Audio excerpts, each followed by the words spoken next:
Hello อาจารย์ นมัสการเจ้าค่ะ Good evening, good morning. YouTube, Facebook Live yet? Facebook โอเค ครับพร้อมแล้วครับ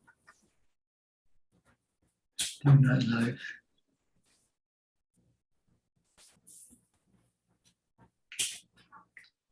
Facebook still not live.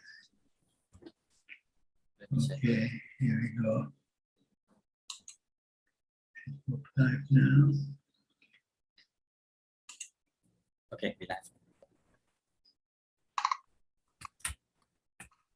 So, greetings to everybody, our Dhamma friends who are interested in the teaching of the Buddha and try to follow his teaching to the utmost of our ability.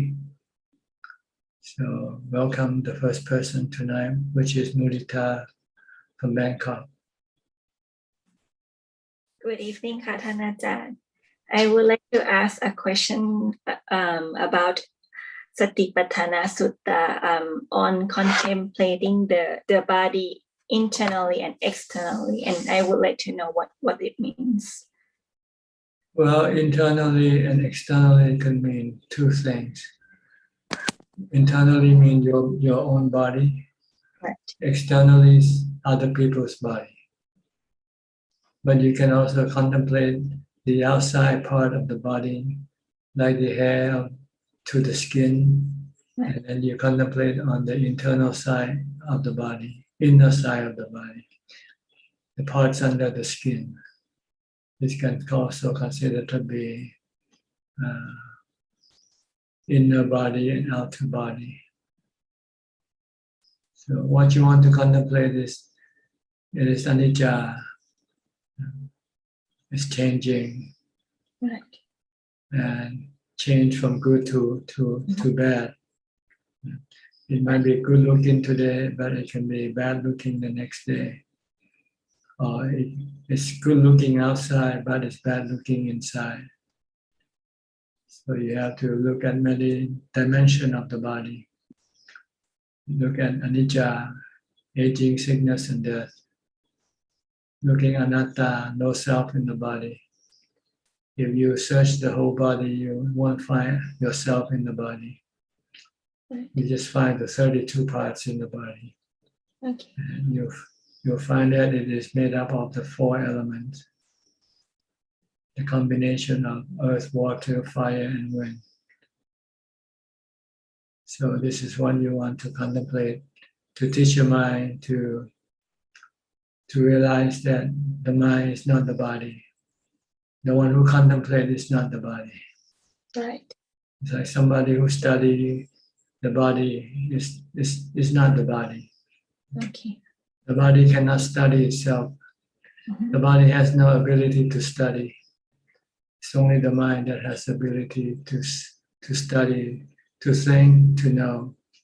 The body has just the parts, the ability to move, to function, but it doesn't have ability to think. It's like an automobile. So you want to teach your mind to not be deluded by the thought that this body is you, so that you can then be free from suffering. Mhm. If you know this is not you, then when it dies or when it gets sick or when it gets so what, Mhm. like when you see other people's body, when they get old, get sick or die, so what? It's not you. But this is what you want to be able to teach your mind, to be able to see it this way. Right. Okay. So that means contemplating the body. This one can be both samatha and vipassana at the same time. Is that correct? Not really. This is really vipassana. If you Using want, but in order to be able to investigate or study the nature of the body for a long period of time, you need to have samadhi first. Your mind has to be calm and stable, not being moved by your defilements. Right. Then you will be able to spend lots of time just teaching yourself not to forget the truth of the body. Because as soon as you don't think, your mind will be taken over by your delusion right away. And your delusion will come back and tells you your body is you. So you have to be constantly telling yourself that the body is not you, and the body is not permanent. The body will change, will age, will get sick and die. So you want to teach the mind to prepare for this eventuality. And then the mind can then letting go of the body. Because if the mind clings to the body, wanting the body not to get old, get sick or die, then there will be dukkha in the mind. And if the mind doesn't have any desire for the body not to get old, get sick or die, then there will be no dukkha. Cessation of dukkha appears. The third truth, the third noble truth, follow the investigation, which is the fourth truth, the magga. Magga is wisdom, insight, knowledge. So this is what we want to do, to develop the magga, the path, so that the mind can see clearly the truth of the body as being anicca, anatta. And then when seeing this, it knows that it cannot have the desire for the body not to get old, get sick or die, because it's not possible. It can only cause dukkha if you do this to the mind. This is the purpose of freeing the mind from dukkha. Once the mind can accept the truth of the body as being anicca, as being not self, not yourself, then it can then stop its desire for the body to not get old, get sick or die. And let go, let the body be. Because you cannot stop it from being old, being sick, or being dead. Okay? Very clear ค่ะท่านอาจารย์ Thank you so much ค่ะ Yeah, just how long can you contemplate, how long can you remind yourself of this truth? Not very long. As soon as mosquito bite your body, you start to have dukkha already. Oh, I don't want the mosquito to bite me. Is it going to give me malaria? These thoughts come up right away. Exactly, yes. So you have to counter this thought and say, so what? It's not my body. It's not me. If it's going to get malaria, so what? What can I do? Can I stop it? Only thing I can do is take the medicine, go to the doctor, and get help. That's about all you can do for the body. Whether it's going to get well or not, that's who knows, But your mind will not be disturbed by dukkha, by worry, anxiety, or fear. All right? Yes. Okay. Thank So you. try and ask yourself every day, am I the body? If I'm not the body, then whatever happens to the body, why should I be concerned? Okay. Thank you so much ค่ะ Okay. Next, Sajal Ka from Silver Spring, Maryland. How long you been living in the States? By the way, just curious. I think almost 40 years now. I see. You moved there in 1970 something. Yeah, like 79. I came to California. Yeah, and I was Thanajan. I was just checking that whether your stay in California overlapped with mine, but I think it didn't. So I actually was checking your date of birth, and I found maybe they were in California then. Yeah, I left exactly. in 1972. I lived there for 5 years, 67 to 72. During the hippie era, the Vietnam War period, a lot of protests in the university campuses. Yeah, the places that he went to for school and stuff are quite familiar. So I was just kind of looking up in very fondly, and I'm thinking, oh, maybe that he was in another part of the town when I was going to here and that kind of thing. But it's really not that. So I was a little bit disappointed. I thought there he is. He's deciding to become a monk, and he's taking full student educational career and stuff, and then soon after that he will go back and then decide to go for 1 year hiatus or something and then become a monk. And I'm thinking, here I am actually still deluded, very, very strongly deluded. Okay, so yeah.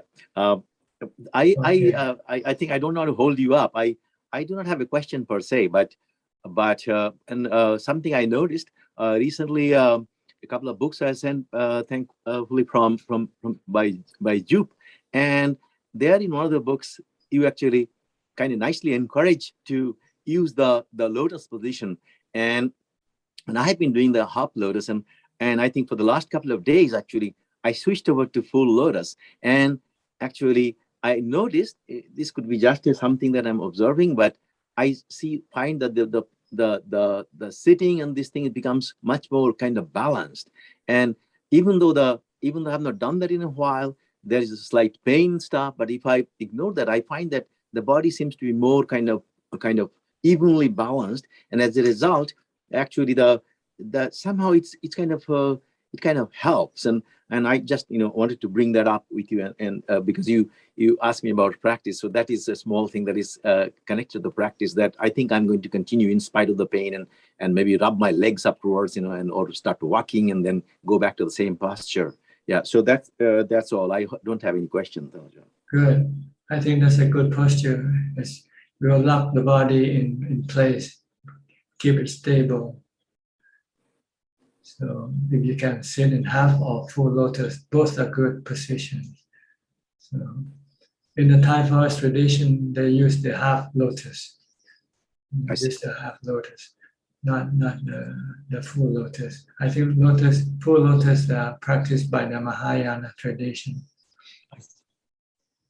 But both are good, so you can try. It might be a little bit uncomfortable at first because you're not used to it.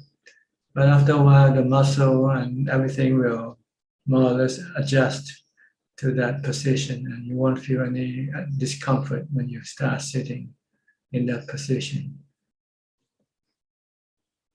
Okay, thank you for your thank you. information.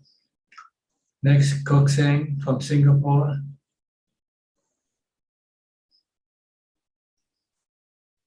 Good evening, Ajahn. I have a question today regarding about the house pests, meaning the house ants, the house lizards, cockroaches.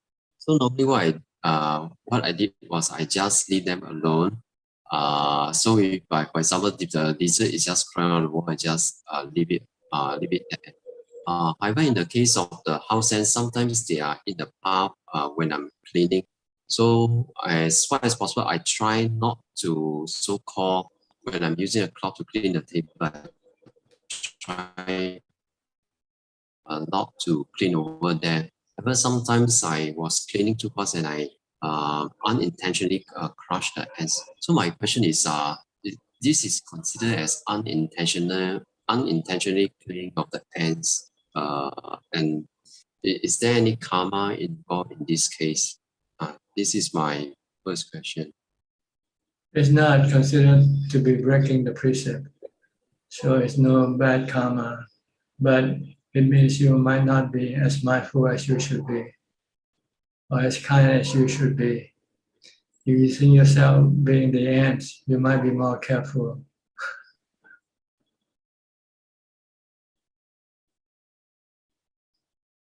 Okay.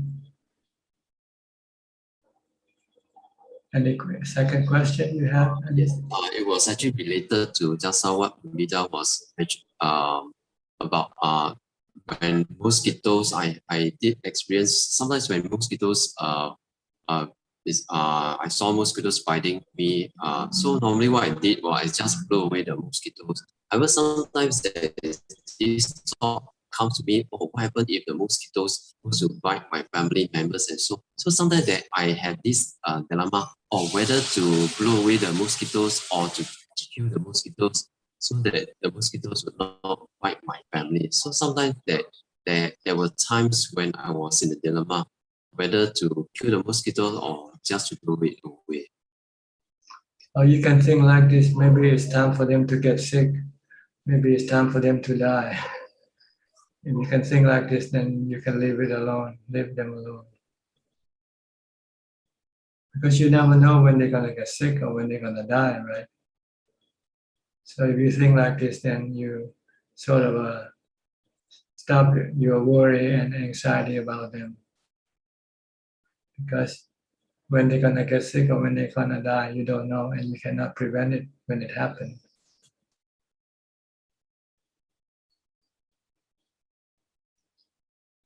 And this is also about your own body. It's the same thing also. This is the way to make your worry go away, make your anxiety, make your fear go away. When you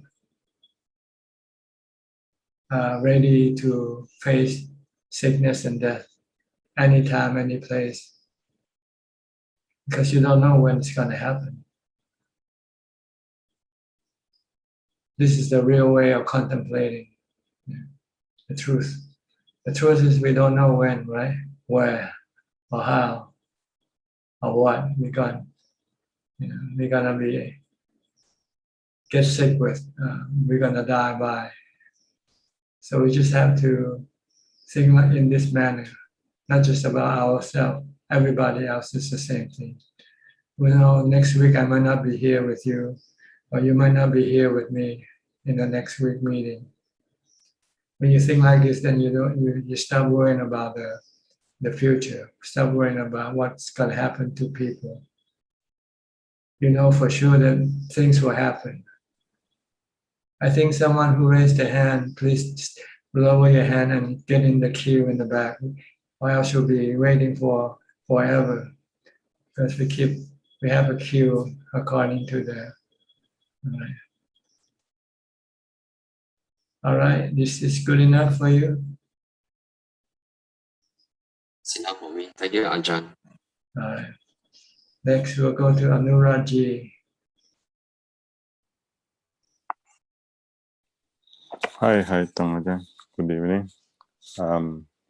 I don't have any questions today. Thank you. Okay. Yeah. Philip Adeline from KL, Malaysia. Good evening, Tanajan. Good evening, Tanajan. I got two questions tonight. One which is regard to meditation, and the other one which is a bit of a clarification of last week's talk. Okay, the one on meditation is with regards to prolonging the meditation sitting, right? At a point where the mind loses the one-pointedness and starts to withdraw, if the mantra doesn't work anymore or the chanting doesn't work anymore because the mind is agitated, can you use Vipassana to calm the mind down? You can recite the 32 parts of the body if you can. Okay. Because what has happened is that in the previous seating, when I was doing it, a certain anger, agitation that came up, and when I started reciting a mantra or I started reciting the Itipiso, right, it didn't calm the mind. And what I did was actually to look at why did this anger arise, and is it me? Or where is the me, and who is the self? And after a while, I decided that there's actually no me, no self, and the anger just disappeared, and I could prolong my sitting and went back to my object of my breath meditation for a substantial period of time. So I was just wondering whether you can you do that, or just this is called wisdom developed samadhi. You use wisdom insight to calm your mind, to bring it back to normality, so you can concentrate on your meditation object again. Okay. Okay. So you can do that. Okay. Yes. The second question was regards to last week's question, which beings which are reborn in the Brahma plane or the Deva plane, and you mentioned that it's very difficult for these beings to learn the Dharma in these planes unless there is an attachment with a teacher or a teacher that can communicate with them. So there is actually a craving for these beings, if they are in the Dharma, to be reborn back as a human, to find a teacher. Should their merits starts to end in the Brahma plane? Is that the craving that pulls them back? Yes, because the craving hasn't yet been got rid of by samadhi, by mindfulness. See, when you sit and meditate, you use mindfulness to calm your mind and your cravings at the same time. But when your mindfulness weakens, then your cravings and will start to come into activity again. This will then pull the mind to come to the realm of the human to fulfill its cravings again. So it takes birth again. But normally for people who have mastered this meditation practice, when they come back, they usually come back and then they start to meditate again, because that's the only thing they know how, that makes them happy. But the cravings for other things are still there, but they can use mindfulness to contain them. And if they're not careful, sometimes if they are surrounded by people who have the similar cravings and may encourage that person to join the sensual pleasure activities, the person might do it, might not be fully addicted to it, but because basically person who find peace and happiness from meditation would tend to be more inclined to go back to this type of happiness. But sometimes you live in a society or in a surrounding where nobody meditates and everybody drinks and everybody, so you might sort of go along with them. But eventually you get tired of it. And then maybe one day somehow you happen to be alone and you feel suddenly peace and happiness arising. Then it will then draw you back to the meditation practice sooner or later. Or you might come across people who meditate, like come across monks or people who do meditation, and then this will then sort of stimulate your own habit of meditation to come back on again. But there's another instance though, that when you enter the Brahma world as an anagami, then you can continue on with your practice of vipassana in the Brahma world. You can be your own teacher. See? You know what you have to get rid of, which are your fetters or your defilements. So an anagami will continue on practicing while he exists in the Brahma world, and then eventually reach Nibbana from there. He will come back and reborn in the sensual world of existence, like being human being again. So Ajahn, a Sutapana or one returner which come back in the human realm is actually is seeking a teacher, right? Or seeking not seeking a teacher, but it's the sensual pleasure desire keep pushing them to return. Okay. But they can continue on with their own practice if they are Sotapanna or Sakidagami. They can be their own teacher. Okay. They don't need to have a teacher, a noble disciple to teach them anymore, because they are noble disciples themselves, but only on the lower level, which they can teach themselves to move up higher. Okay. Okay. Yes, thank you. Okay, Ajahn. Thank you, Ajahn. Is this answer both of your question? Oh, yes. Okay. Yes, yes. All right. All right. Then let me go to Forrest Tom next from Boston, Massachusetts. Good evening, Tanajan. I don't have questions today, but I have been using your advice to expect the worst. And I find that it really helps whenever I'm afraid of something. I just expect that it's going to happen, and then the fear stops. So thank you for that advice. Yeah, contemplate on death. You know, so even the worst can happen to you is death or sickness. Yeah. And if you expect that, then you more or less prepare your mind for it, so you can get rid of your anxiety or your worry that way. But if it's going to happen, what can you do? You just have to learn to live with it. Yes.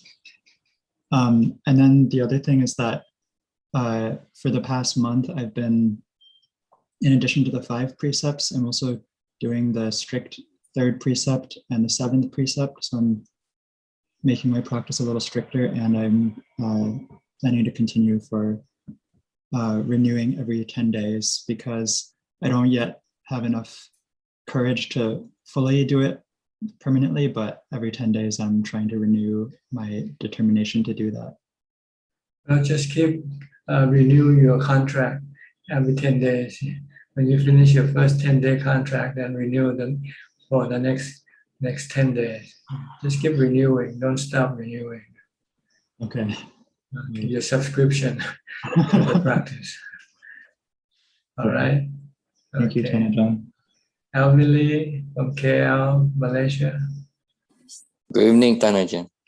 Tanajan, just a quick question on in terms of one who achieves samadhi but never come in contact with the Dhamma. That person would be able to be reborn in the Brahma world as well, right? Say, for example, if they can achieve 4th jhana, That's but right. they have never come into contact with the Dhamma, Buddha Dhamma at all. That's right. Like the 2 teachers of the Buddha who passed away before the Buddha became enlightened. They all have jhanas, so they will be reborn in the Brahma world.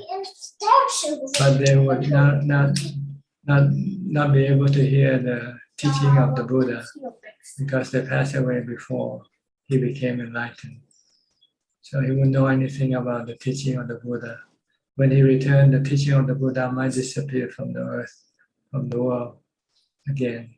So they will come back and continue on with the meditation practice for the Brahma world. That's the only thing they could do, because they don't have enough wisdom in themselves to teach themselves the 4 Noble Truths. Okay, They need to have to be in the right time when they can come across the teaching of the Buddha, either from the Buddha himself or from one of the noble disciples. Then they can become enlightened. Right. If they meet a noble disciple, when they come back, if the Dhamma is still around, so there is a possibility they would be able to enlighten, to get enlightenment. Yeah. Yes. If they so choose, but if they're stubborn, if they don't want to accept, then they will just maybe use their meditation practice, and if they're satisfied with that, then they may not accept the teaching of the Buddha. Right. Okay. So Right. one more quick question, Tanajan.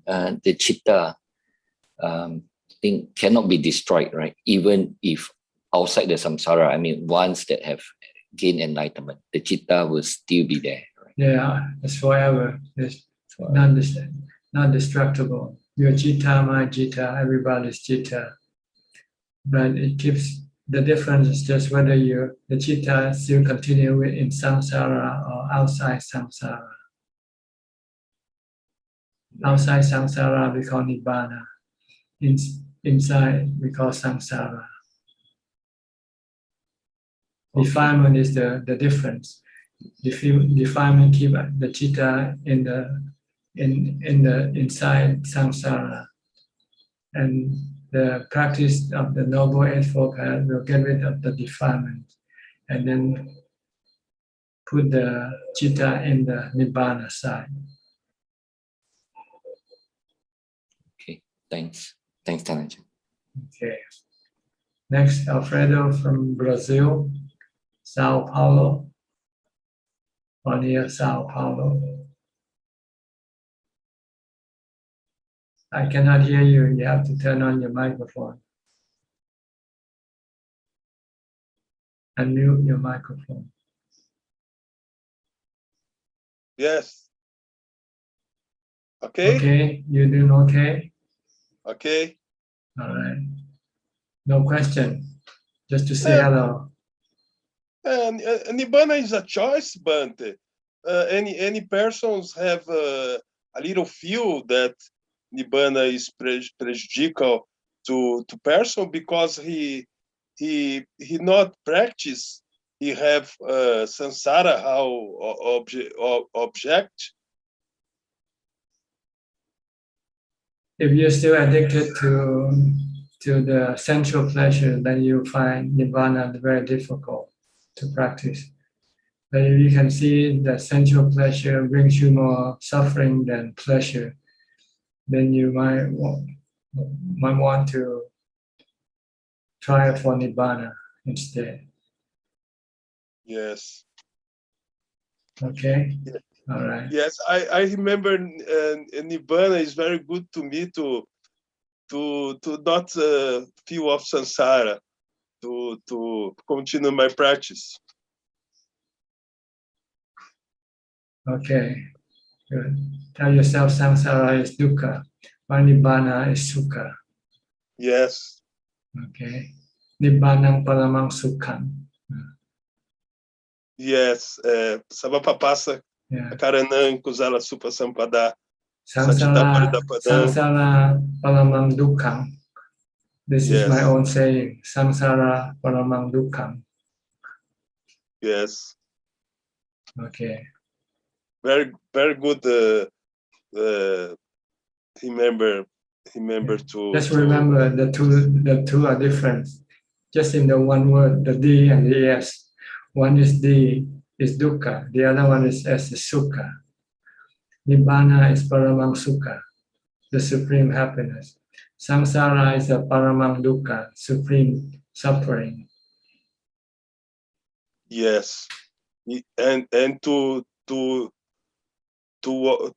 be in samadhi is need happiness. No? Happiness is nibbana. It's temporarily nibbana. Samadhi Yes. is temporarily nibbana, not permanent.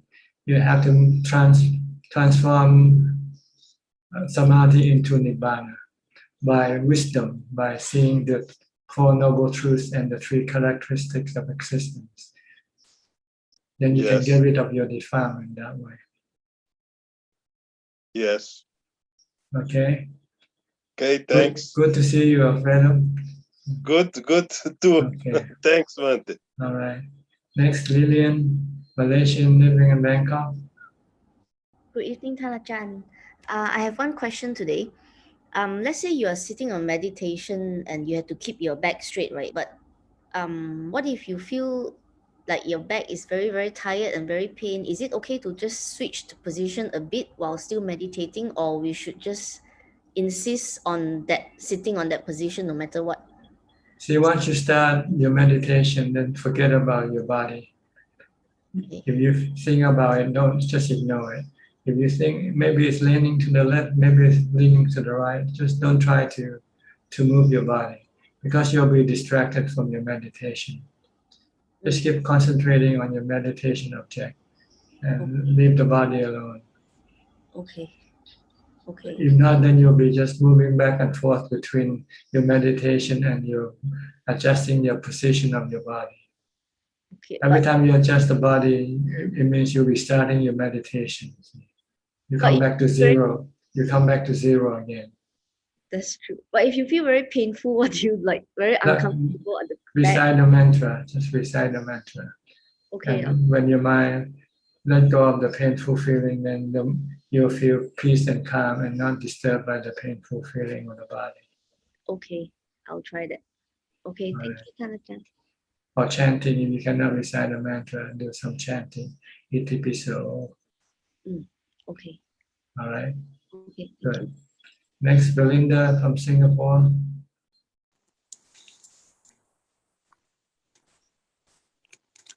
Hello, Tanajan. Can you hear me? Oh, perfectly. Any question? Yes, Tanajan. Also some updates. I have ended my internship today in the elder care center, and it happened that the elder care center is organized is an agency run by the Christian group. So because I'm with the Christian group, and they do lots of prayers and blessings, and of course there are attempts to convert and introducing the Lord Jesus Christ. So I have adapted by if you say amen, and when people pray for me, I accept the prayers and connect with the Lord Jesus with gratitude to all sentient beings who have helped me one way or another.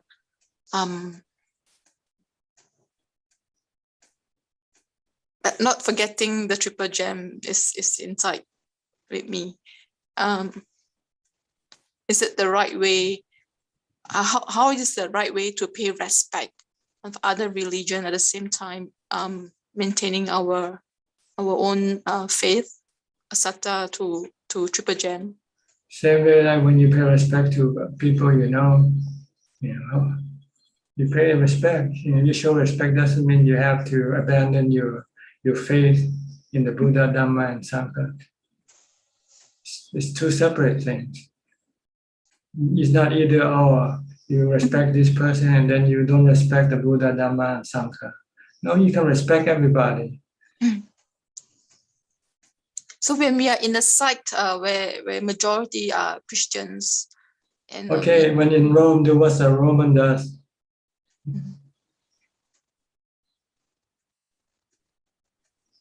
Okay. So but you don't abandon your faith. You believe in the teaching of the Buddha, Dhamma, and Sangha. And if they should try to tell you to do something that contradicts to the teaching of the Buddha, Dhamma, and Sangha, then you will not follow them. You will not do it. That's all. But if the teaching corresponds with the teaching of the Buddha, then you can also follow that. Because most religions have the basic teaching the same, like charity and precept, morality. Only difference is in the wisdom level. Christians believe there's a God, but Buddhism doesn't believe there's a God. Believe in karma instead. Ajahn, I just want to clarify, like there are different realms of celestial guardian protectors. Am I right to interpret this way? Well, there are no protectors in Buddhism. You are your own protectors. But this other realms, do they exist? Like I said, there are three realms of existence according to Buddhist teaching. Central realms, Brahma, form, Brahma, and formless Brahma realm. So there are three realms of existence. This is where your citta, your mind, goes or become when the body dies. But actually, it's become even now when your body is still existing. Your mind can be in the Brahma realm now if you can enter into jhana anytime. And if you have loving kindness and you do charity work, you help other people, make people happy, you are in the devil realm. So even while you're still a human being, but your mind is not a human anymore. Your mind rises above being human.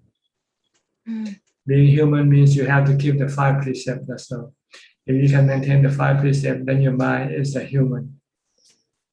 But if you break the precept, then your mind will start to become animals, or hungry ghosts, or hellish beings living in hell. So this happens even right now when you're still alive, when the body is still alive. Your mind can move up and down according to the karma that you perform. Is that clear enough to you? And then may I ask one more question? Okay. About tanha. Even if vibhava tanha arises, how do we overcome that? You stop it by either using the mantra or using the wisdom. Vibhava tanha is the desire to get rid of something, like painful feeling when it arises. You have vibhava tanha. So if you don't know how to use wisdom, you use mantra, you use mindfulness. Keep reciting the mantra until you forget about the painful feeling. Then the suffering in the mind will disappear. Not the painful feeling. The painful feeling, sometimes it disappears and sometimes it doesn't disappear. But what disappears if you use mindfulness is the dukkha in your mind, when the mind becomes calm. But if you want to use vipassana or wisdom, then you have to look at the painful feeling as being anatta. It's something that you cannot force it to come or go away. Then when you know that you cannot force the painful feeling to go away, then you just have to learn to live with it. Like you cannot force the rain to stop or the sun not to shine, for instance. You just have to teach your mind to learn to live with that situation, that's all. Because if you don't, you have dukkha. If you adapt, then you have no dukkha. This is vipassana. Then your desire to get rid of the painful feeling will stop because you know it is futile and it's hurtful because it creates dukkha in your mind. All right? Thank you, Ajahn. All right. Really, from Indonesia. You're next. Good evening, Tanajan. I would like to ask a question about the criteria of breaking a precept. Tanajan mentioned in the previous Q&A that there are 3 criteria, which are the intention and then the action and the object which is damaged. So I would like to ask my understanding, like if let's say we want to get rid of some ants and because we don't want to kill them and we ask somebody else to deal with the problem, and we know that by asking this person will kill the ants. So are we breaking the precept if we do that? If you ask them directly, yes. But if they volunteer, then no. If you just tell them, I have a problem with this ant problem, and this person happened to be working in his profession is to getting rid of ants for people already. So this person said, well, okay, I can do it for you for a fee. And he said, okay, you didn't tell him to do it for you. He volunteer his service for a fee. Then this you're not breaking the precept. Although like in advance, I will know that if I ask this person will kill the ants. If you ask, yes, you cannot ask. You can tell him your situation. Okay. And if that person doesn't want to break a precept, then he will say he won't volunteer his service. But if he doesn't care about the precept, he cares more about the income that he gets from doing this job, then he will volunteer. Okay. So if I know that this person most likely will volunteer to kill the ants and I still ask this person, so is it okay? Don't ask. You cannot ask. You cannot tell them to do for you. You can only just tell your problem to them, and it's up for them to volunteer your service. Or even getting dana from somebody. You don't ask money for I won't ask money from you, but I can tell you the situation that I'm doing something, and you might get the message and say, okay, he needs some money. Then if you want to give the money, fine. If you don't want to give the money, that's fine also. So it's more like giving an information. That's right. Giving information is not telling someone to do something for you. Okay. So that's the difference. Mm-hmm. Okay. It might sound cynical for some people, but that's the way it is. Yeah. Because you have people breaking the precept every day as their profession. Fishermen go fishing every day. Okay. So you have people breaking precept to maintain their livelihood. So for them to do something for you, they don't make no difference what for them. But you must not ask them or tell them to do it for you. That's all. If you tell them yes, then this, you are directing someone to do breaking the precept for you. This is considered you breaking the precept yourself. So don't tell people or ask people to kill, to steal for you. Just tell them your problem, your situation, inform them. And if they want to volunteer, that's their business. If they don't, then they don't do it. Then you have to inform some other people. I see. Okay, so yeah, I mean, with the intention behind that, okay, I still want to deal with this problem.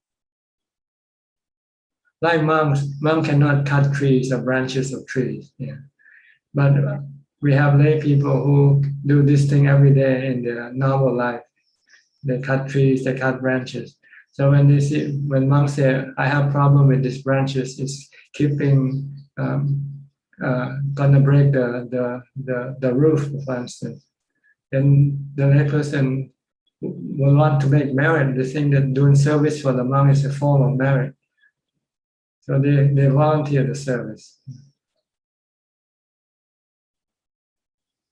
Okay. Same way with monk cannot keep money for themselves. So many people will volunteer the service. I'll keep the money for you. And whenever you need the money, I'll give it to you. Whenever you want to buy something, I'll buy it for you. All right. So there are some ways to go around some of the rules. Okay. As long as for good purpose, not for hurting other people. But if you do it for the benefits of the monastery, benefit of other people, but you yourself cannot do it, then you have someone do it for you. But you don't tell them, you just let them know that you need this service. And performing service for other people is a form of making merit in Buddhism. To serve somebody is a form of merit, similar to dana, except that you don't have to give anything. You give the service, give your time and effort for other people who cannot do it themselves. All right? All right. Okay. Okay. Next, Gary from Singapore. Gary, you have any question? You have to unmute your microphone, cannot hear you.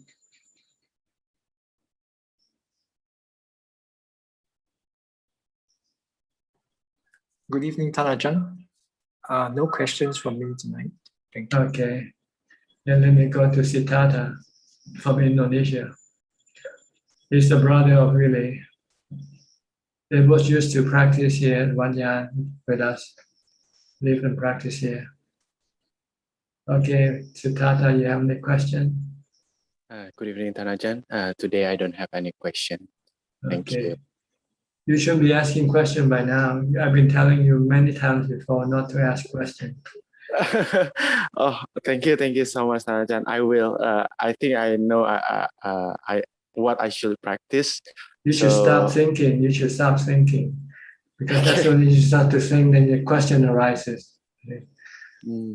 So if you're in the stage of meditation of samadhi, you don't want to think, you don't want to ask questions.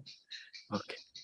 Only when you're in the vipassana wisdom level, then you want to ask questions. If you don't know what to do, how to do it. All right. Okay. All right. Okay. Thank you, Tanachan. All right. Next, Cindy, Monica. Good evening, Tanajan. Any question from you today? Okay, I think I have two questions today. First thing is that I would like to know if, let's say, there is the mind is impatient, is it related to any factors? Yes, your craving, your desire, you want something. So you might start to become impatient. Because when you want something, you want it quick, right? Okay. So if you stop your craving, your desire, then your mind will become calm and will be patient. It can be patient when you don't want anything. But when you want something, then your mind will start to become impatient. Okay. All right.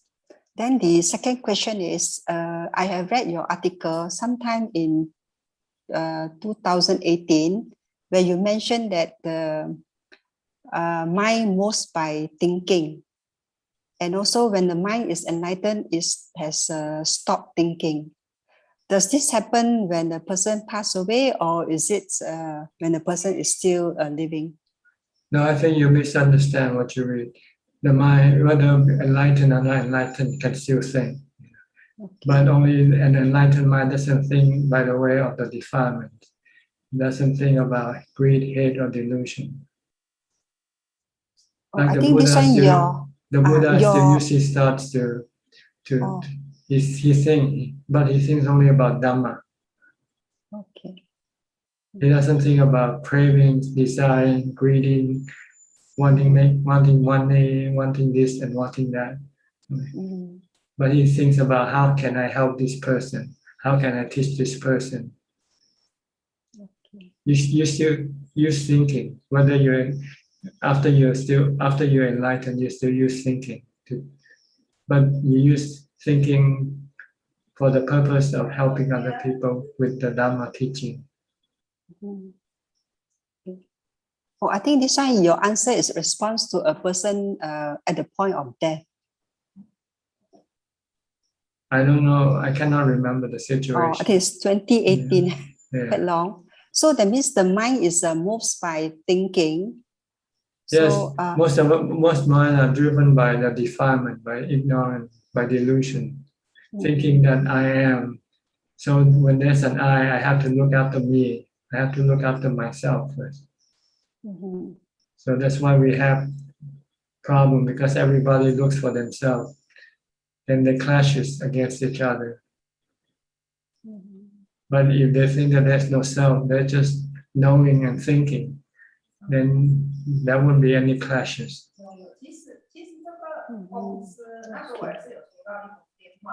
So it is the defilements pushing the thinking. That's right. Once there's an I, then you want to be rich, you want to be happy, you want to have everything that you want to have.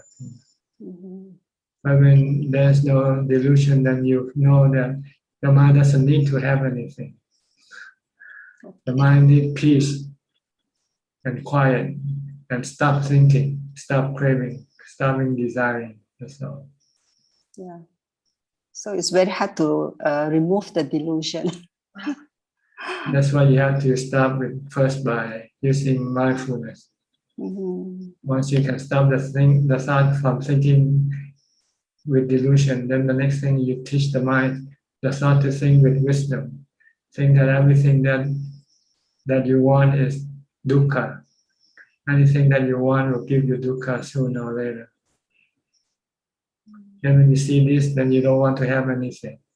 Then you can get rid of all your cravings. Yeah, I think it's still a tug of war. The craving is still there, you know. There's that pulling, you know. That's One because you say don't don't take want, one say I want. you don't take your practice seriously. Oh. If you do practice seriously, you won't be here now. You'll be living in a Yes. monastery. True. Yeah, I think you are more amateur practitioner, not the professional practitioner. Yes, true. Part-time practitioner, not full-time practitioner. True. So don't expect full-time result when you only give in part-time effort. Yeah.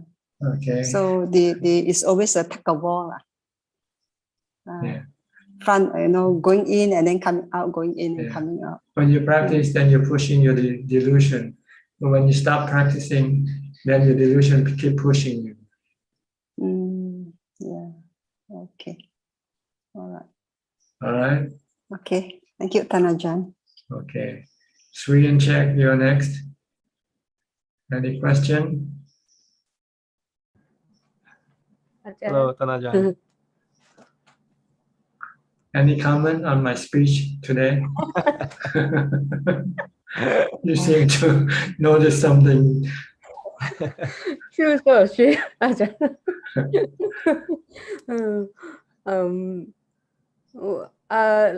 I think I heard one of your talk yesterday. Somebody asked you about why people who are kind always get being like used or being I can't find the word. Sorry.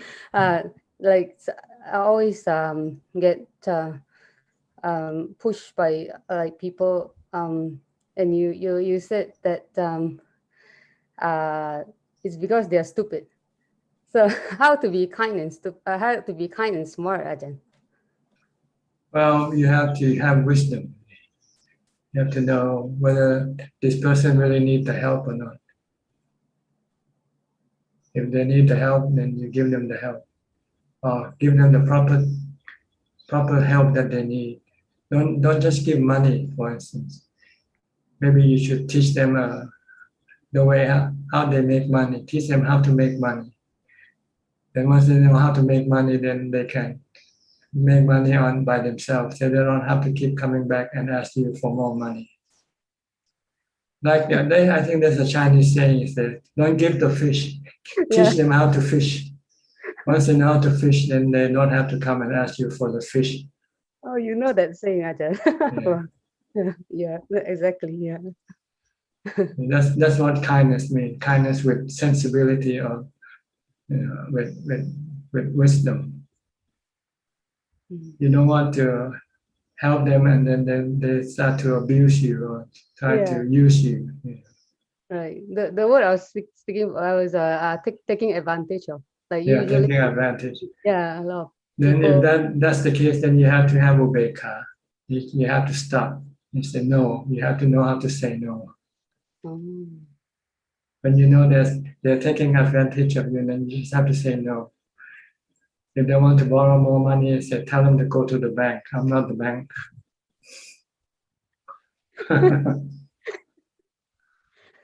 You might loan them one time, but second time they have to go to the bank. Or they should repay the loan first before you give them the second loan. This is wisdom, see. Then they cannot take advantage of you. You allow them to take advantage of you just once, out of kindness. Because sometimes you don't know whether they really need it or not. Just for the benefit of the doubt. Give them that benefit of the doubt. If they are kind people, they don't want to disturb you again. If they're not kind to you, then it means, then they come back and want to take advantage of you. Then it's time for you to cut them loose.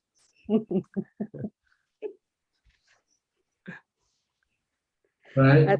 I think one of the things, like when we are not enlightened or not enough wisdom, like we are so afraid of people being mad or angry at us. Like if you say no, So that's a craving, right, Ajahn? That's a kind of craving, like a Yeah. power tanha, like I want to be loved, want to love, be. yeah. Mm. But you have to accept that there are people who will love you and there are people who will hate you regardless of what you do or not do. Right. But you have to protect yourself, not to be abused or take advantage of by other people. Right. All right. All right. Right. Yeah, thank you, Ajahn. Next, Sulan Hui from Singapore. Yeah, thank you, Ajahn. Yeah, I got questions. Yeah, I got questions. My first question is when we see things, photos, or locations, all these will evoke memories of the past. And when recalling the past, there's also the ego. So what are the ways that we should, what are the ways of thinking that we should hold towards memory? So this is my first question. What to do when the mind go to the past? Yeah. Well, you first have to look whether you benefit from this or not. If it hurts you, then you should bring your mind back to the present. If it doesn't hurt you, if it benefits you, then you can continue on with the past. Okay. If you suddenly remember where you kept the money that you've been looking for, then that's okay. But when you think about someone you love and they die and pass away and make you sad, then you should stop thinking about them. Come back to the present, pull it back by using the mantra. If your mindfulness is not strong enough to pull back by itself, then you have to recite the mantra. Because when I recite the mantra, That's then right. Then you I forget about the past. yeah. You'll stop thinking about the past. But because I'm like saying until I feel a bit breathless. Yeah, that's also okay. All right. Another question? You have another question? Okay. My second question is if we printed out extra copies of suttas, or if we are copying the metta chants on paper as part of mindful training, then how do we handle these papers that we no longer need? Are we allowed to throw it away or recycle it, or are we supposed to burn it? Yeah. Actually, you can do anything with it. It's just like any other paper. Oh, okay. Because Newspaper, you can sell it. They have people buying papers. You can sell it. Okay. So it's not considered disrespect. No, there's no disrespect. If there's no intention on your part, then there's no disrespect. Okay. Oh yeah. My last question is how did the Buddha or like great teachers cultivate their parami to learn how to articulate and understand how to teach people the best? Yeah. Well, usually people, intelligent people is usually diligent. They're not lazy, and they are anxious, eager to learn. They learn everything. Then this will then make them wise and smart. So don't be diligent, eager to learn. Don't play games, don't watch movies. These are not the method that will make you a Buddha. Okay. Yeah. Thank you, Ajahn. That. Okay, Rosalie from Indonesia. Evening, Any question? Any question? No question tonight, Ajahn. Thank you, Ajahn. Okay. Dian So from Penang. Any question from you? Never have any question. No question, Tanajan. Okay, good. Let me see, Vignesh. Vignesh. Hi, from India. Unmute your microphone first, Vignesh. Unmute your microphone. Okay. Hello. Hello. Can you? Yes, can hear now. Good evening. From India? From Malaysia. From Malaysia. Okay. Yeah. Any question from you today? Actually, the question like whenever I doing meditation, I feel sleepy. Sometimes I feel sleepy. Sometimes feel tired. So what I should do? Can I proceed or need to stop the meditation? You can change to walking meditation. Instead of sitting, then get up and walk and do the same type of meditation as you were sitting. You can recite the mantra Bhutto Bhutto as you walk. Okay. And if you still find sleepy, then you have to reduce your food consumption. Meaning you eat too much. Because when you eat too much, your body will become sleepy. Okay. So if you can stop eating by midday, then when you meditate later on in the evening, you won't feel sleepy. Then in reality, like normal, this one is for meditation time, but normal reality, like small matter, I get angry. So what I should do for this problem? I get very fast angry. You have to reduce your expectation. Your expectation causes you to get angry. When you don't get what you expect, then you become angry. Okay. So just try to accept anything that comes. Sure. You can demand, but if you don't get what you demand, then don't get angry, because you know you might get it and you might not get it. Okay. So that's my questions. That's all. All right. Thank you. This is your first time joining us today? Yeah. Yes. How do you find it? Good? Good enough? Yes, good. Okay. Continuing on joining us. Sure. Thank you. All right. Thank you. Okay. Thank you. Next, Vince Chua from Singapore. Hi, Ajahn. No question, but very busy looking at the impurities that rises, and then the mindfulness comes, and then the thing ceases. So it's a lot of work to do, a lot of defilement and impurities to clean up. Yes, with mindfulness you can only excuse me. Mindfulness can only temporarily clean the defilement. Keep coming back again. You need to use wisdom to clean it permanently. Right.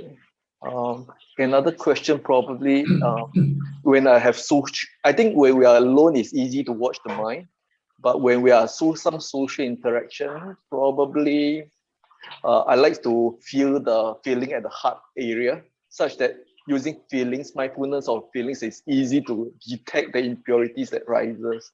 So my question is that does Vipassana, can we have a meditation object? I think I'm happy with the breath for calmness, but for social interaction, I prefer to watch the chest area, because I think feelings is easier to watch when there's some social interaction. It's up to you. It's up to you. Whatever works for you. Okay, so we can have more than one meditation object when we are doing something like this. Actually, there's only one meditation object. That is your mind. Make sure it doesn't get mad, get angry, or become sad. That's all. Right. So lots of work to do. Even the know is impermanent. You keep on come and wander away and stuff like that. Yeah. Just stop your craving, stop your expectation. Get rid of your expectation. All right. So I'll try. Take things as they come. Take things as they come. Good or bad. Yeah. in fact, watching the mind become very interesting because you're very alert and you're having fun with it. To watch it come and go. Yeah. But if you I'm watch not your still, mind, you want to make it calm, make it still. If it's not still, then it's useless. It's like chasing after the buffalo.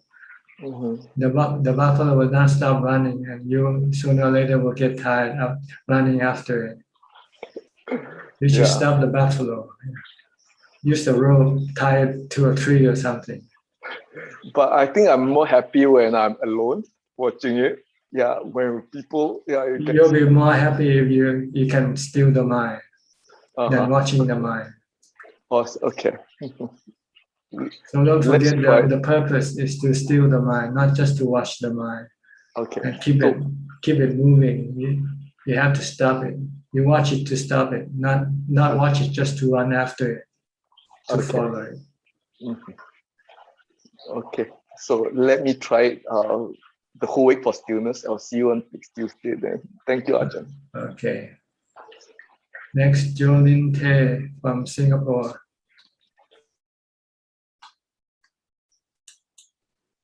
Jolin, you have any question?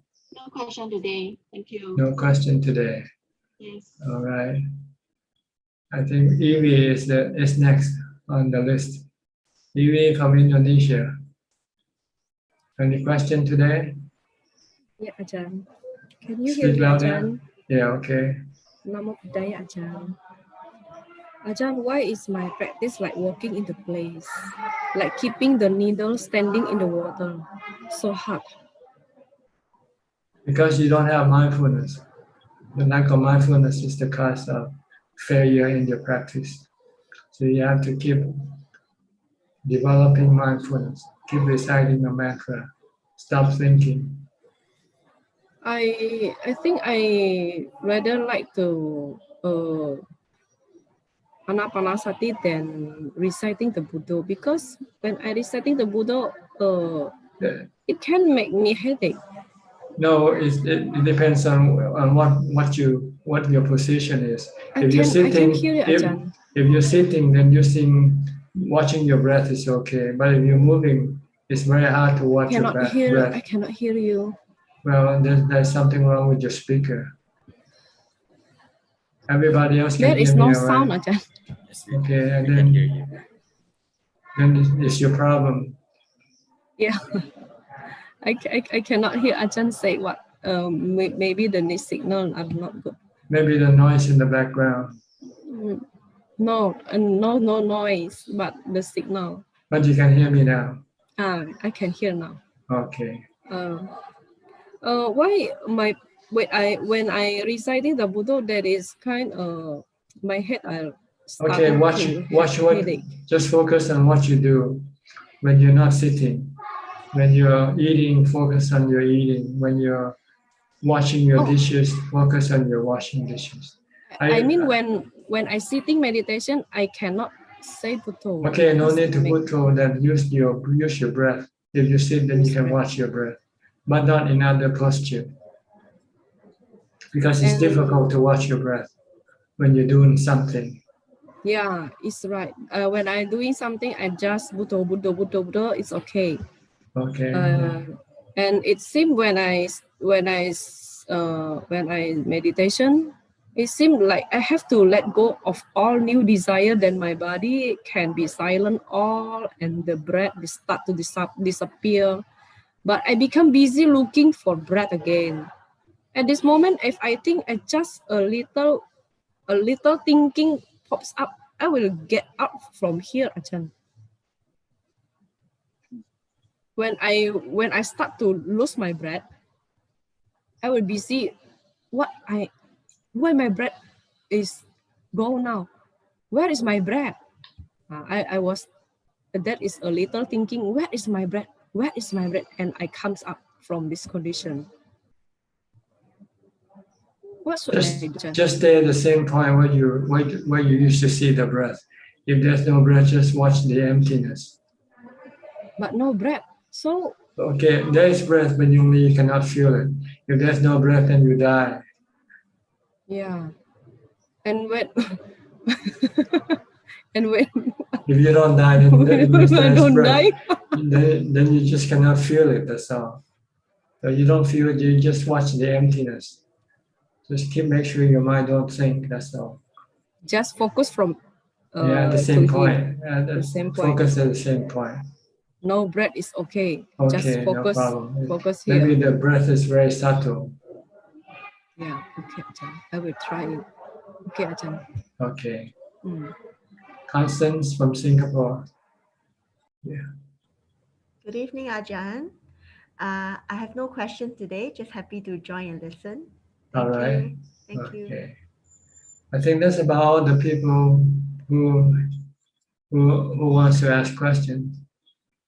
And I think if that's all there is, then we'll go to question from Facebook.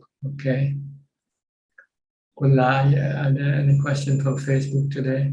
Yes, there are 3 questions from Facebook, Thanachan. First question from Linda Lee.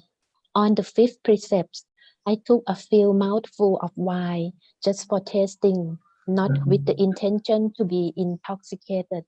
Is this all right, or consider breaking the precept? Thank Breaking you. the precept, yes. As soon as you put alcohol in your body, even just 1 drop, it's breaking the precept already.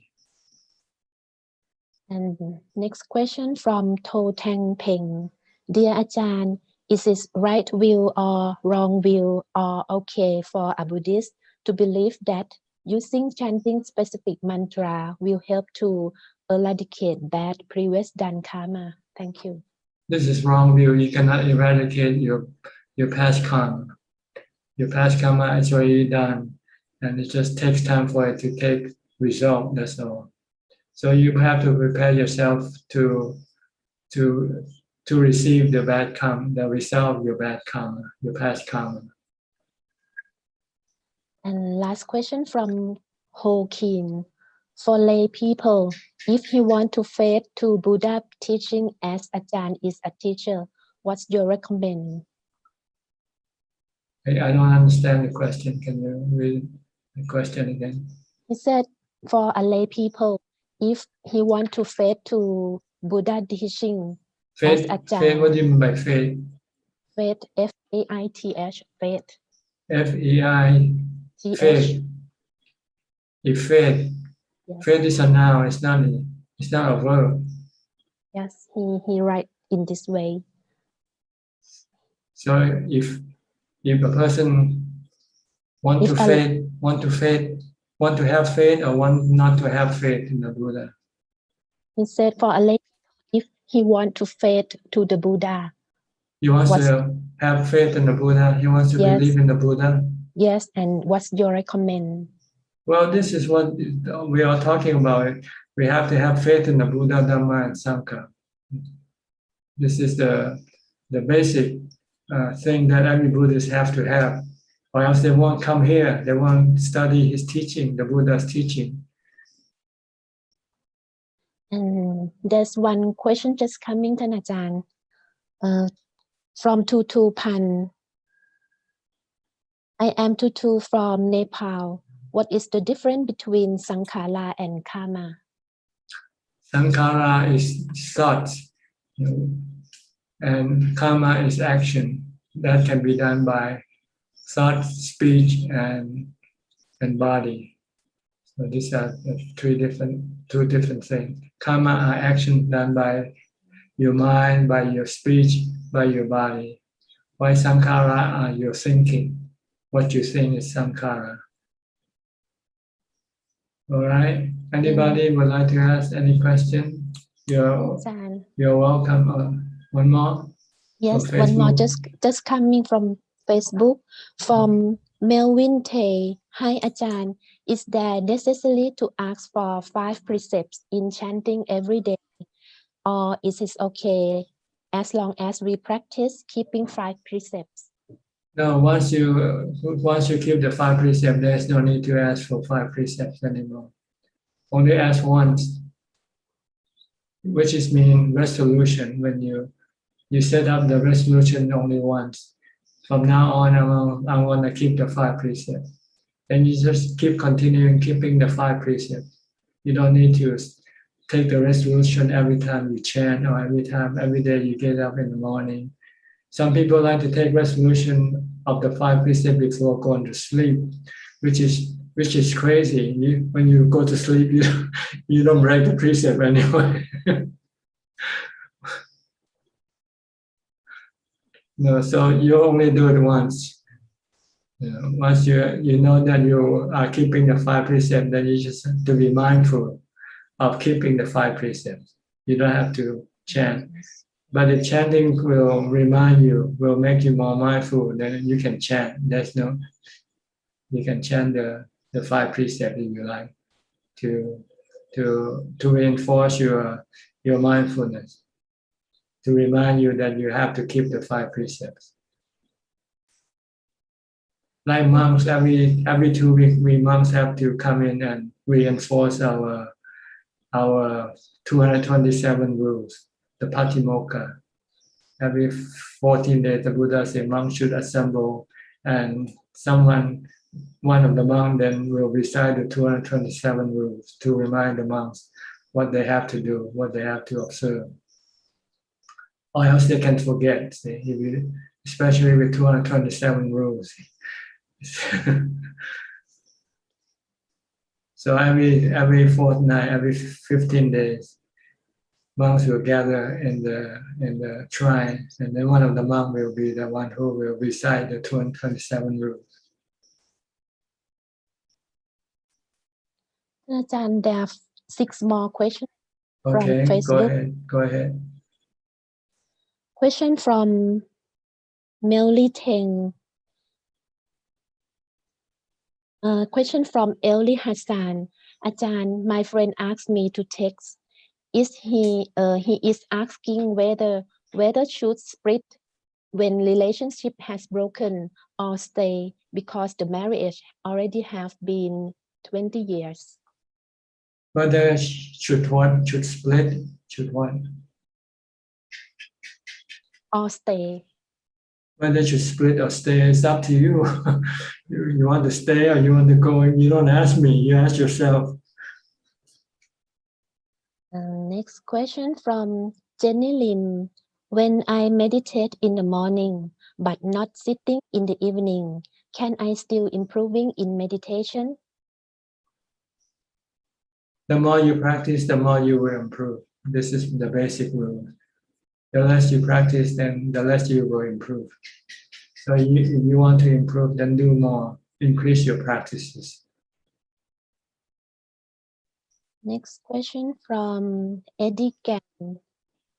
Venerable Thanachan, if we eat the food or drink the soup that contain alcohol, is it considered break the precept? Thank you. Well, according to the letter of the precept, yes, you are breaking the precept.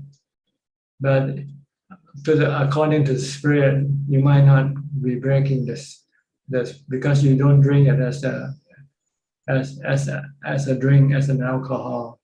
But it's part of the food that they put in there as an ingredient of food and doesn't cause any drunkenness. Then you're not breaking the spirit of the precept, but you are still breaking the letter of the precept. So it depends on what you want. You want to keep the spirit or you want to keep the letter of the precept. Then you have to decide for yourself. Next question from Melvin Tay. Dear Ajahn, I keep meditation practice every day. Sometimes can sit for 45 minutes, but couldn't achieve happiness or samadhi. What's your advice? Because your mindfulness is not yet continuous. Your mind keeps going back and forth between thinking and your meditation object. You have to keep it focused only on your meditation object only, not allowing it to go think about anything. Then your mind can then become still and become happy. Next question from George Lim Tanboon. Dear Ajahn, one day when a person decides to be ordained, can the person prepare a fund sufficient to cover for the monk basic need for the rest of the life? the fund will be managed by somebody else as I feel bad depending on other support. The Buddha doesn't allow monks to have any fun. You know, the Buddha asks monks to rely on their own diligence, their own ability to support themselves by going on bintabat, by alms round, and by maintaining the precepts, the rules of the monks. This will ensure that they will get continual support.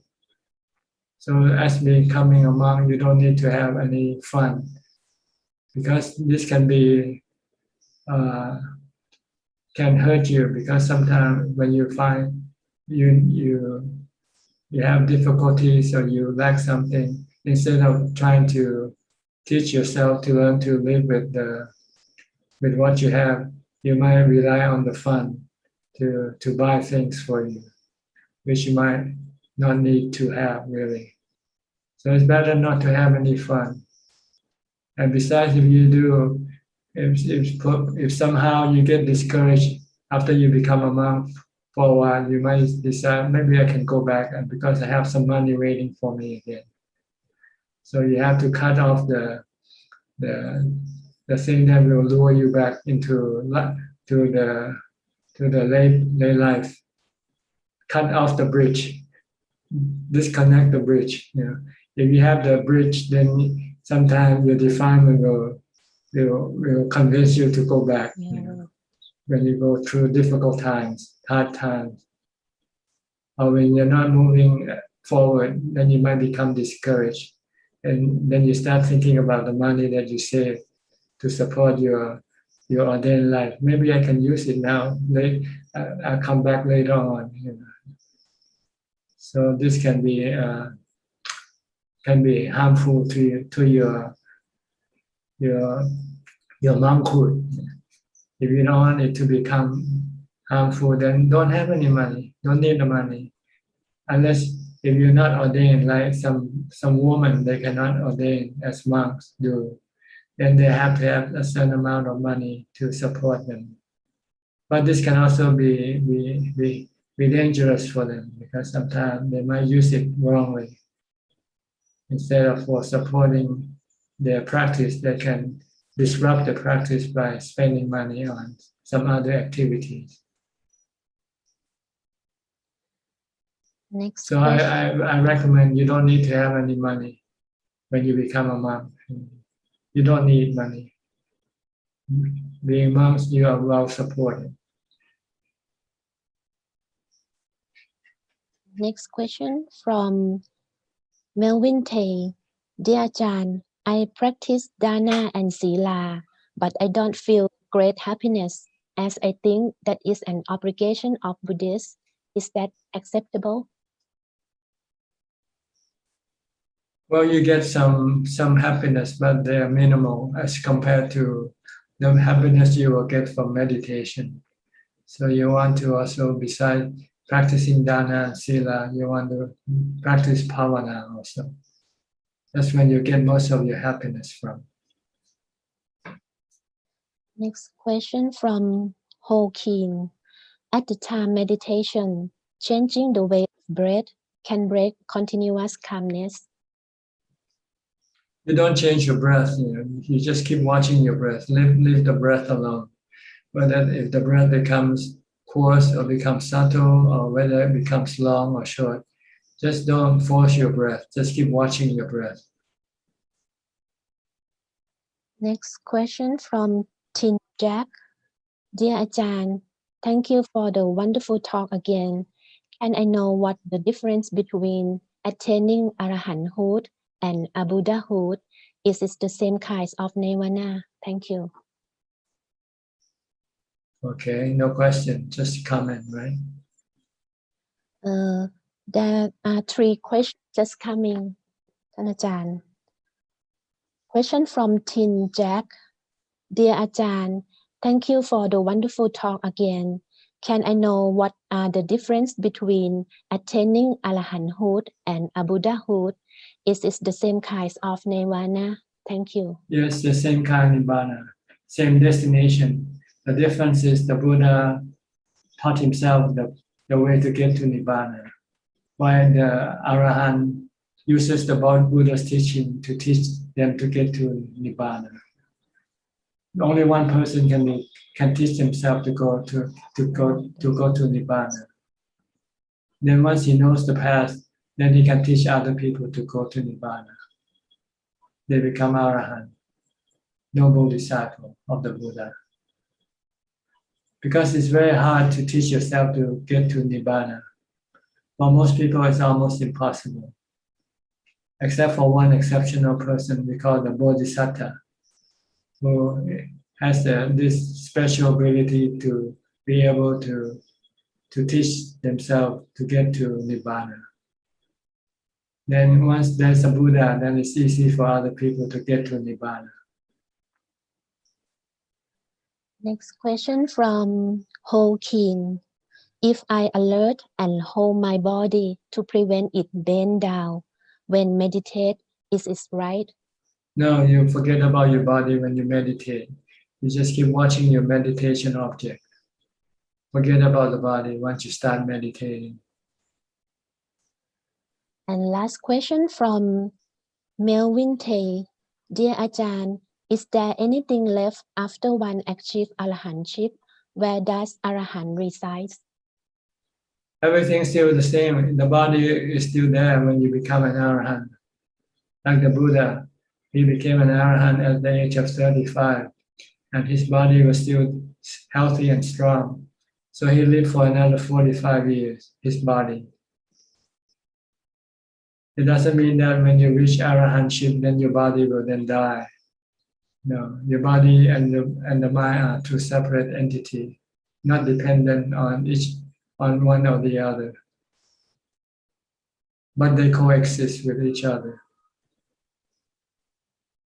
Once the body dies, then the mind continue on as an arahant forever. Doesn't take birth anymore, doesn't take up a new body. Is that all? There's one question just come in,ท่านอาจารย์, from Melvin Tay. Dear Ajahn, before someone achieves Sotapanna, do you achieve path to stream winner before Sotapanna? You have to achieve jhana first before you can go to wisdom to achieve Sotapanna. When you practice Vipassana, then you're practicing the Magga, the path, the Sotapanna path. And when you can let go of the fetters, then you achieve Sotapanna, the fruit of Sotapanna. Okay, is that all? Last question from Community Center of Dhamma. Is it wrong if we sincerely fall in love with Sangha member? The Sangha member, is it wrong? Well, it is wrong because you shouldn't, because Sangha doesn't have, and they don't have lovers, So you will be disappointed, or you can cause them to disrobe if you fall in love with them, and then you show your attraction toward them and try to win them, and maybe you might be able to pull them away from the Sangha and disrobe, which is bad for both of you. That's all, ท่านอาจารย์ So look for somebody else. Don't look for the Sangha for your lover. There are plenty of other people around. Don't go after monks. Leave the monks alone. But there were women who goes after monks. You might have heard the story of a Japanese monk. He'd been ordained for about 40 so years, and he was Ajahn Chah's disciple. But then this lady who keep coming to the monastery and support him and help him do things for him. So by getting acquainted and being close, eventually win win him away. So he disrobed and married to this woman. So this is something that is damaging to the monks who disrobed, and also maybe to the woman, because the woman will also not advance in her practice.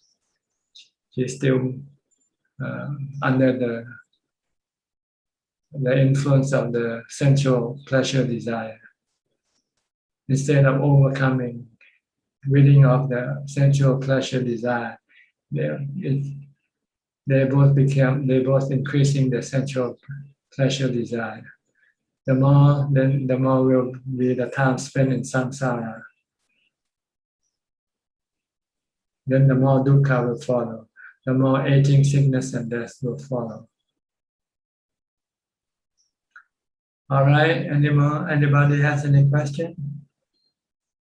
Besides Facebook, Anura. Okay, Anura. Please unmute your microphone. Okay. Hello, John. Yeah, thank you, John. Yeah. Question connecting a few questions, a few answers before previously we have given in this forum. Is this correct to say that even an arhat will have panchaskandha? Is it Yes, correct? they still have, the body is still there and the namakanda is still there. Even after the body died, the four namakanda is still there also. The four namakanda are parts of the mind, of the parts of the citta. Except they don't function, they don't use them. They steal the mind most of the time when they have no contact with the body. Right.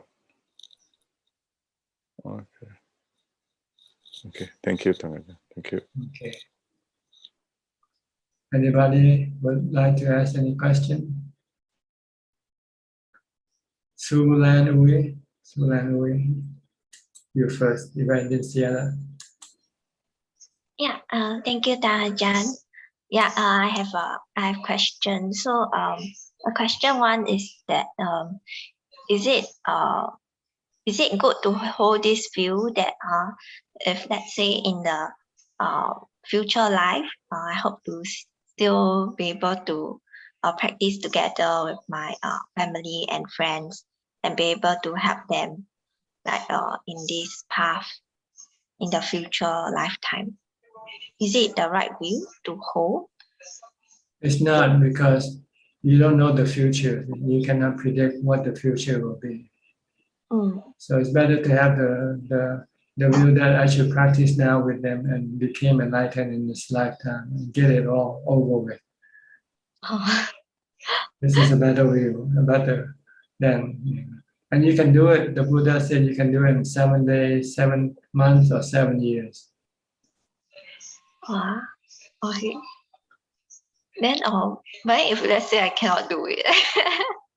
That's because you think like that. If you think I can do it, then you can do it. So think positive. I can do it. I can do it. Start doing it now. You want it, but you don't want to do it. You want the result, but you don't want to do the practice. You still want to have your cake and eat it too. Okay. Yeah. Thank you. All right. Anybody else? Question? Really? Okay. Go ahead.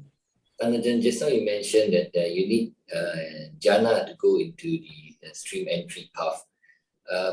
It doesn't have to be fourth jhana, right? Any of the jhana, right? Can be jhana. No, fourth. You need fourth jhana. You need to have equanimity. You have to be able to stop the mind, stop the defilement with equanimity. Without equanimity, you cannot stop the defilement. Okay. With fourth jhana, then you go into the panya stage, the wisdom stage. Right, to teach you that what the problem is. The problem is your misunderstanding of the five khandhas as being yourself. Okay, so you teach your mind to let go of the attachment. To let go, you need equanimity to let go of the five khandhas. then only you can get rid of the first 3 fetters from that. You have to get rid of all the 10 fetters. Nobody can get rid of it for you. Right. You have to get rid of it with wisdom. For Sotapanna stage. For Sotapanna stage. What do you mean? I don't understand your question. No, just for one to become Sotapanna, we need to reach 4th jhana as well. Is it? Before You have to have equanimity from 4th jhana. But when you develop wisdom, you don't stay in the jhana. Okay. When you take the test, you don't stay in the jhana. When you go to fearful places to test your mind, to let go of your attachment to your body, you don't go into jhana. But you keep telling yourself that the body is impermanent, it's gonna die one day, sooner or later. So if it's gonna die now, then you can accept it because you know it's not you. And when you can do this with equanimity, then the defilement cannot want to have the body not to die. Because you see with wisdom that there's no other way. You cannot prevent the body from dying. So you let it be with using equanimity to stop your defilement. Excellent. All right? All right, thanks. Once you can get rid of your first fetter, then the other 2 fetters follows automatically. Because you're seeing the Buddha, Dhamma, Sangha inside your mind. You see the Four Noble Truths working in your mind. And you know that the Four Noble Truths is discovered by the Buddha, taught by the Buddha. So you have no doubt in the Buddha. And you have no doubt in the Dhamma, his teaching, because his teaching is what you are practicing right there and then. And you have no doubt of a noble disciple because you have become one yourself. You have become a Sotapanna. So we keep on going on the cycle, then we go through the whole cycle of 4th jhana again and go into this Vipassana, then you become a Sakadagami, then go back to the whole cycle again, right?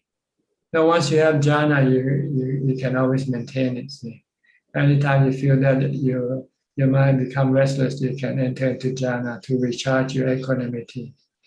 Then you can come back out and then use vipassana to get rid of your fetters, the remaining fetters that you haven't yet got rid of. Okay, thank you. All right, anybody? Any questions from anybody? Belinda. Belinda? Okay. Ajahn, I have a recurring question. It keep popping in my mind, so I thought it's just good to ask. Could Ajahn explain Chanda? Chanda, Viriya, the four, what you call, Itibada, right? Chanda, Viriya, Citta, Vimamsa. Chanta meaning to have, what you call, enjoyment in doing what you want to do. When you have enjoyment, then you find it easy to do. If you enjoy practicing meditation, then you'll find it easy to meditate. And how do you get enjoyment? By studying the efficacy or the benefit from meditation. And when you know that if you meditate, you get jhana, you get happiness, then it will give you the enjoyment, the desire to do this practice, meditation. So maybe it's not enjoyment. The word itself has many shades meaning, but actually mean you have the encouragement to do something. This is called chanta. You have the desire, the will to do something, the wish to do something. like we have the desire to go travel, right? Because we learn that traveling is fun, having fun. So you have chanta, you want to travel. This is called chanta. Once you have chanta, then your energy will come, your diligence will come. You push yourself to go get preparation for your trip. If you want to go travel, you'll get booking the hotel, booking the ticket for the flight and so forth. You won't be lazy. You have diligence. Then you have concentration. You only concentrate your mind on preparing yourself for the trip, nothing else. This is called citta and vimamsa. Same way with Dhamma practice. If you find that if you practice the Dhamma, it will give you enlightenment. Then you have chanta, the desire, the desire to do the practice. Then you have the energy to, once you have the desire, then the energy will come naturally. And your concentration and your thought will be devoted to the practice of Dhamma only.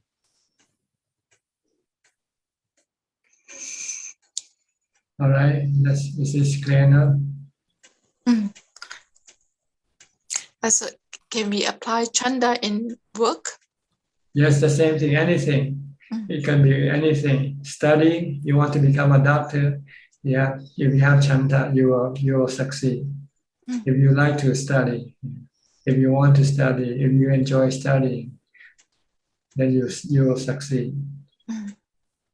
This is what chanta means, to like, to enjoy, to want to do this thing. This is called chanta. And in order to have chanta, you have to know the benefits from what you will do, right? Once you know that if investing in this company will give you a lot of money, then you will have chanta to work with this company.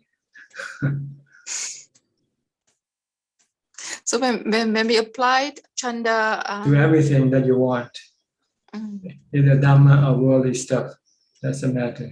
It's the same thing.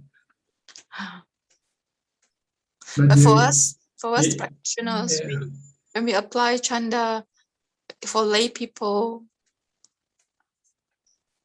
especially that I still have to work, the sort of chanda that we apply, bringing Dhamma to others.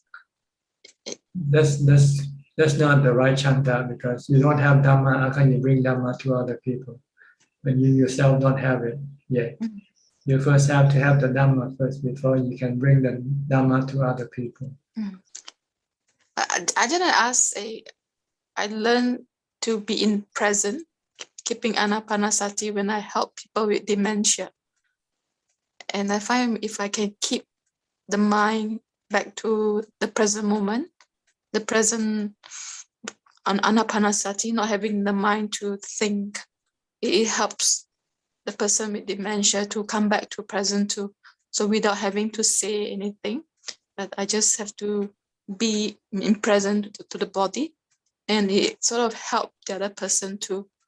So it sort of give me a motivation to have a strong motivation to keep the mind to the present.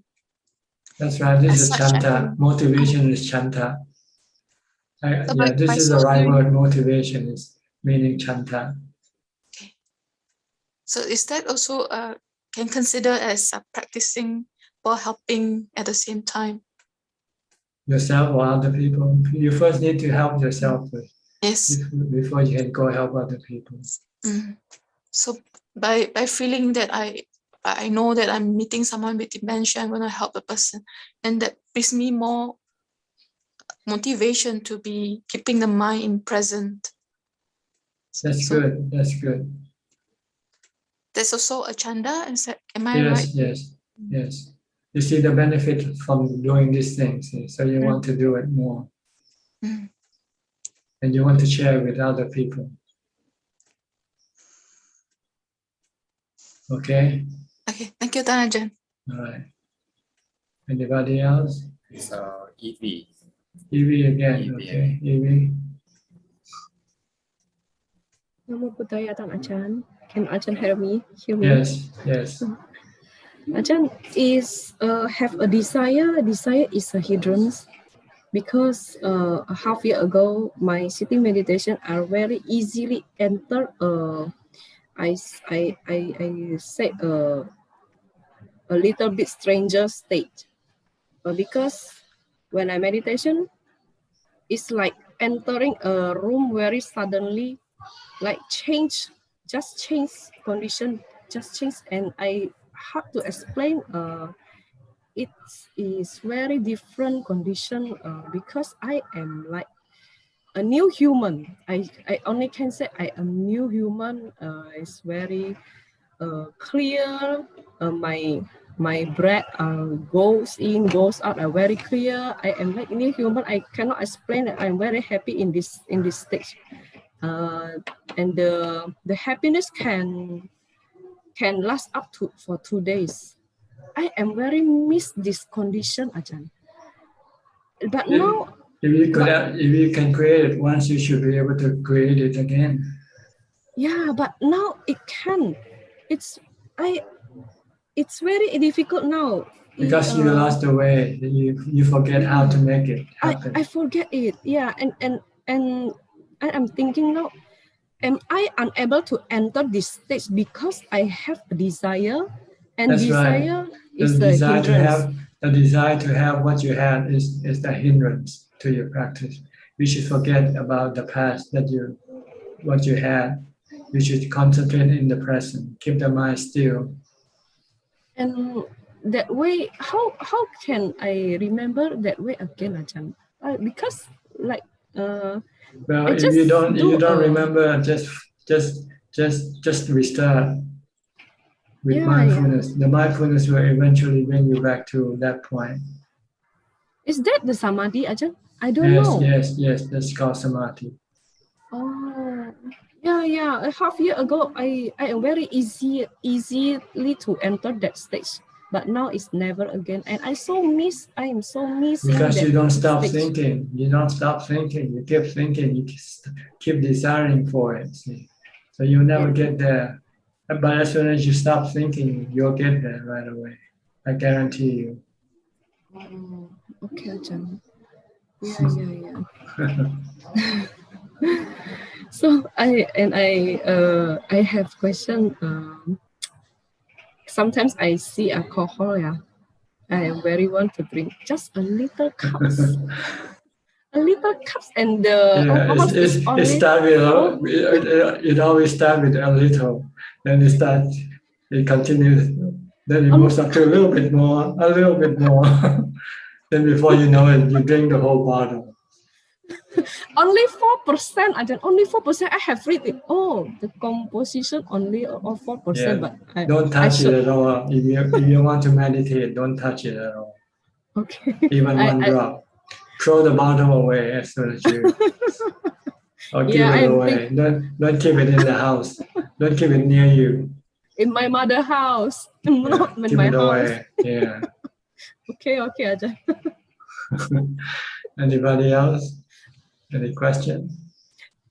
Regarding about that story, Ajahn tell about that monk who is has married to that woman. I have question. Is that woman have a great sin, Ajahn, because she has? No, she has a lot of sensual desire, sensual pleasure desire. That woman who make that monk have love with her, have a great sin. Well, she has a lot of defilement, a lot of cravings, sensual pleasure, strong craving for sensual pleasure. So they both will go to hell together? No, not necessarily. They can still be a deva, they can still be human as long as they keep the 5 precepts. Not if they don't break the precept, then they don't want to go to hell or becoming animals. Only when they break the precepts. So the precept is very important. Yeah, yes, precept will prevent you from going down to the lower realm of existence. So drinking a little cup alcohol can make us to go to hell too, Ajahn? Not a little, but it will start to increase more and more as you start. Once you start, then you start to increase more drinking. If I know want to more again, it's okay. It's just a little cup, just okay. Once you start, you cannot stop. So don't start. Okay. As anybody, how come they become addicted? Because they started just a little. Then a little more, then a little more. Keep adding up. See. So don't start. You don't want to. Okay, Ajahn. Okay. Anybody, any more question? Kunla have more question from Facebook? Yes, 2 more questions from Facebook. Okay. 2 questions from Hopin. At the fourth state of jhana, is it true that you feel no self when meditate? When you enter into jhana, everything becomes still. So everything disappears. All you have is emptiness. Next question. What is the state of meditation when noise cannot disturb the meditator? That's equanimity. That's when you have equanimity. And one question just come, Ajahn, from Sue Christie. Good evening, Ajahn. I hear ringing sound whenever I meditate. May I know is this normal? It's probably normal for you, but it doesn't mean it's not normal for everybody. But what you can deal with it by ignoring it. When you meditate and you hear any sound or see anything, just keep focusing on your meditation object. Then sooner or later they will disappear by themselves. Don't try to manage them. As soon as you try to manage them, then you lose track, you become distracted, and you lost your meditation. You lose your meditation. So keep focusing on your meditation object. Don't be distracted by anything that appears when you meditate. All right, anybody else? Do you have anybody asking any question? Looks like nobody. Almost Suling again, Sulan. Sulan, unmute. Yeah, thank you, Ajahn. I have one last question for tonight is that like should we hope to practice hope to practice the same teacher? Again, to repeat the question again. As in, should we hope to like practice with the same teacher and meet the same teacher in the Don't think about the future. Just focus on the present. Find a teacher that can teach you, then stick with that teacher. But don't worry about the future, because the future is not certain. If you lose this teacher, then look for a new teacher. That's all. Or if you don't like this teacher, or you find this teacher is not good enough for you, then you look for a new teacher. Don't be fixed. Be flexible. All right. Yeah. Because we live in a world of anicca, you cannot be always certain that things will be according to what you want it to be. So it's better to be flexible, be prepared for change. So then when change comes, you won't be discouraged or be sad. But if you fix that everything has to be the same, then when change comes, then you can become sad or unhappy. So you try to be flexible, try to adjust to the ever-changing situation of your life. Things tomorrow might not be like today. You might get something new and you might lose something old. All right. This is the mindset of a practitioner. We call santosa. Santosa. Yeah, santosa. In Pali, in Thai we call sando. Just be flexible. Take things whatever comes. Be ready like the French say, que sera, sera. You know, whatever will be, will be. Okay. All right, don't worry about it. Okay. Yeah. Thank you, Ajahn. I think that's about all for tonight. We have exactly 2 hours. So it's pretty good time for us to say goodbye for now. Thank you very much for your participation. Very happy to see you all. Hope you are benefiting from this Dhamma session and hope to see you again next week. Goodbye, good night for now. สาธุค่ะอาจารย์ Thank you ท่านอาจารย์ Thank you. Thank you, Ajahn. Thanks. Bye.